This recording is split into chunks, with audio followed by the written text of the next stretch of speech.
سورہ دخان کی آیت نمبر 30، سورہ دخان کا دوسرا رکوع اور 25ویں پارے کا 15واں رکوع۔ اللہ رب العالمین نے ارشاد فرمایا، وَلَقَدْ نَجَّيْنَا بَنِي إِسْرَائِيلَ مِنَ الْعَذَابِ الْمُهِينِ مِنْ فِرْعَوْنَ، اور بے شک ہم نے بنی اسرائیل کو ذلت کے عذاب سے نجات بخشی فرعون سے، یعنی غلامی سے نجات دی، شاقہ خدمتوں اور محنتوں سے نجات دی، اولاد کے قتل کیے جانے سے نجات دی۔ تو ذلت کے ہر قسم کے عذاب سے جو انہیں پہنچتا تھا، ہم نے بنی اسرائیل کو نجات دی، اور یہ ساری تکلیفیں فرعون کی طرف سے تھیں، من فرعون، فرعون سے، انہ کان عالیا من المسرفین، بے شک وہ متکبر حد سے بڑھنے والوں میں سے تھا۔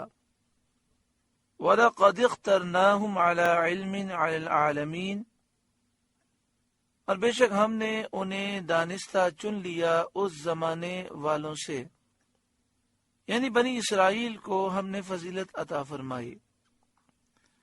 وَآتَيْنَاهُمْ مِنَ الْآيَاتِ مَا فِيهِ بَلَاءٌ مُبِينٌ، اور ہم نے انہیں وہ نشانیاں عطا فرمائی جن میں سری انعام تھا، کہ ان کے لیے دریا میں خشک راستے بنائے، بادل کو سایبان کیا، من و سلوہ اتارا، اس کے علاوہ اور نعمتیں دیں۔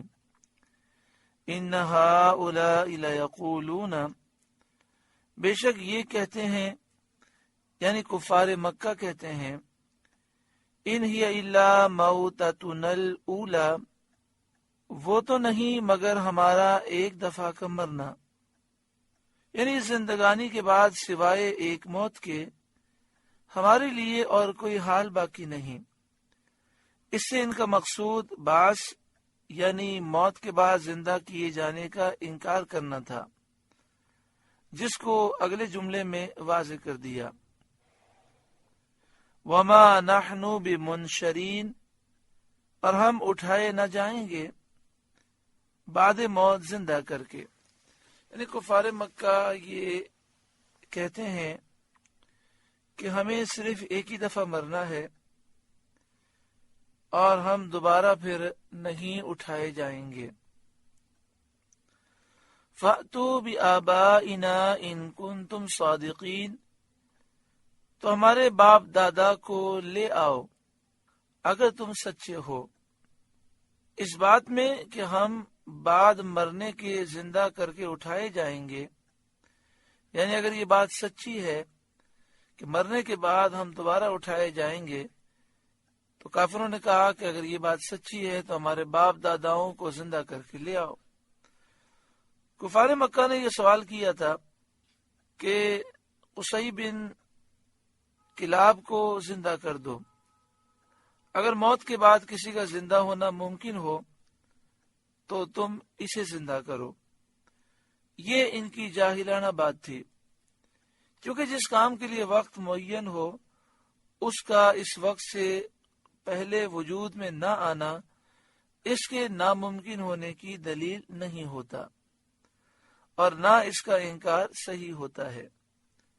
یعنی ایک چیز کا وقت مقرر ہے، اب یہ مطالبہ کر رہے ہیں کہ قیامت میں اسے اٹھایا جائے گا تو ابھی اٹھا دیا جائے، تو جو وقت معین ہے اس سے پہلے اگر اس چیز کا وجود نہ ہو تو یہ اس بات کی دلیل نہیں ہے کہ مقررہ وقت پر بھی اس کا وجود نہ ہوگا۔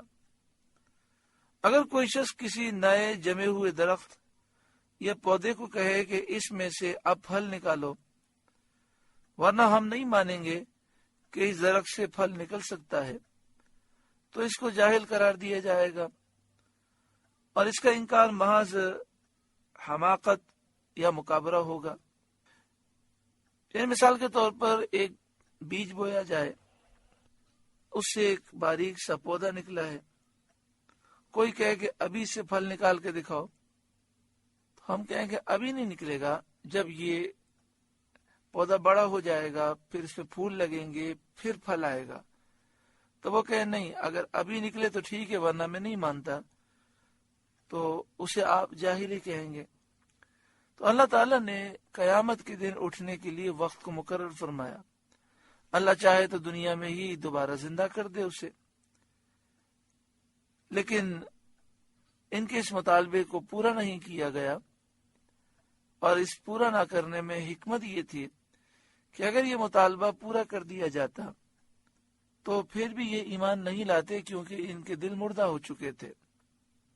قدرت کا قانون یہ ہے کہ جب ایسا مطالبہ قوم کرے اور اس کا مطالبہ پورا کر دیا جائے، پھر وہ ایمان نہ لائے تو پھر مہلت نہیں دی جاتی، اسے ہلاک کر دیا جاتا ہے۔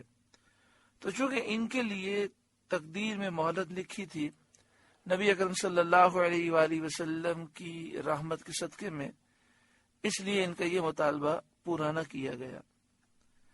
اہم خیر ام قوم تبع، کیا وہ بہتر ہیں یا تبع کی قوم؟ یعنی کفار مکہ زور میں، قوت میں بہتر ہیں، یا تبع حمیری بادشاہ؟ نبی اکرم صلی اللہ علیہ وآلہ وسلم کی آمد سے 400 سال پہلے یہ مدینہ منورہ کی سرزمین پر پہنچے، اور ان کے ساتھ جو کتاب الہی کے ماہرین تھے، انہوں نے کہا یہی وہ سرزمین ہے کہ جہاں پر نبی آخر الزماں کا ظہور ہوگا۔ تو انہوں نے یہاں پر ایک آبادی قائم کی، اور اس میں آبادی کے جو سب سے بڑے عالم تھے ان کو انہوں نے خط دیا کہ جب نبی اکرم صلی اللہ علیہ وسلم کی آمد ہو تو یہ خط انہیں پیش کیا جائے، اگر آپ کی زندگی میں آمد نہ ہو تو پھر آپ اپنی اولاد کو وصیت کر کے جائیں۔ تو کئی سو سال کے بعد جب نبی اکرم صلی اللہ علیہ وآلہ وسلم کی آمد ہوئی تو یہ خط حضرت ابو ایوب انصاری کے گھر تھا، کیونکہ جس عالم کو تبع حمیری نے یہ خط دیا تھا اسی کی نسل سے حضرت ابو ایوب انصاری ہیں۔ تو ایک تفصیلی واقعہ ہے۔ تو تبع حمیری یہ یمن کے بادشاہ صاحب ایمان تھے، اور ان کی قوم کافر تھی جو بہت زیادہ قوی، زور آور اور کثیر التعداد تھی۔ والذین من قبلہم، اور جو ان سے پہلے تھے، یعنی قوم تبع سے پہلے کی جو قومیں تھیں اس قوم کے کافر بہت زیادہ طاقتور تھے۔ اہلکناہم، ہم نے انہیں ہلاک کر دیا ان کے کفر کے باعث۔ انہم کانوا مجرمین، بے شک وہ مجرم لوگ تھے، کافر تھے، قیامت کے منکر تھے۔ تو اے کفار مکہ، وہ کافر تم سے بہت زیادہ طاقتور تھے لیکن وہ اللہ کے عذاب کا مقابلہ نہ کر سکے، تو تم کس بات پہ غرور کرتے ہو؟ وما خلقنا السماوات والارض وما بینہما لاعبین، اور ہم نے نہ بنائے آسمان و زمین اور جو کچھ ان کے درمیان ہے کھیل کے طور پر۔ اگر مرنے کے بعد اٹھنا اور حساب و ثواب نہ ہو تو مخلوق کی پیدائش محض فنا کے لیے ہوگی، اور یہ عبث اور کھیل کود ہے۔ تو اللہ تعالیٰ نے کھیل کے طور پر آسمان و زمین اور ان کے درمیان جو چیزیں ہیں انہیں پیدا نہ فرمایا۔ اس دلیل سے ثابت ہوا کہ اس دنیاوی زندگی کے بعد اخروی زندگی ضرور ہے، جس میں حساب ہوگا، سزا دی جائے گی، ثواب دیا جائے گا۔ ما خلقناہما الا بالحق، ہم نے انہیں نہ بنایا مگر حق کے ساتھ، کہ طاعت پر ثواب دیں اور معصیت پر عذاب کریں۔ یعنی یہ دنیا اس لیے بنی، جو فرمانبرداری کرے گا اسے ثواب ملے گا، جو گناہ کرے گا اسے اس پر عذاب ہوگا۔ وَلَكِنَّ أَكْثَرَهُمْ لَا يَعْلَمُونَ، لیکن ان میں اکثر جانتے نہیں کہ پیدا کرنے کی حکمت یہ ہے، وہ اس بات کو جانتے نہیں۔ اور حکیم کا فعل، اللہ حکیم ہے، حکمت والا ہے، حکیم کا فعل کام عبث بیکار نہیں ہوتا۔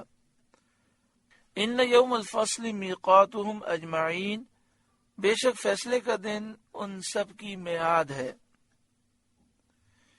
یعنی قیامت کے دن جس میں اللہ تبارک و تعالی اپنے بندوں میں فیصلہ فرمائے گا یہ دن ان سب کی میعاد ہے، یعنی فیصلہ قیامت کے دن ہوگا۔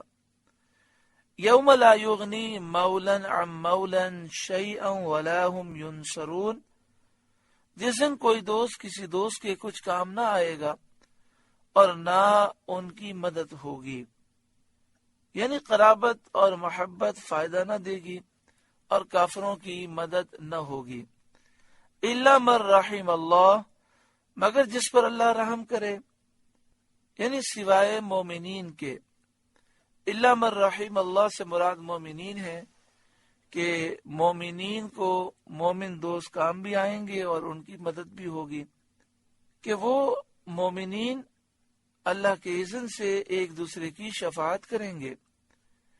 انہ هو العزیز الرحیم، بے شک وہی عزت والا مہربان ہے۔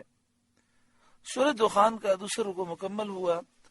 اللہ تعالیٰ اس رکوع کے نور سے ہمارے قلوب کو روشن اور منور فرمائے۔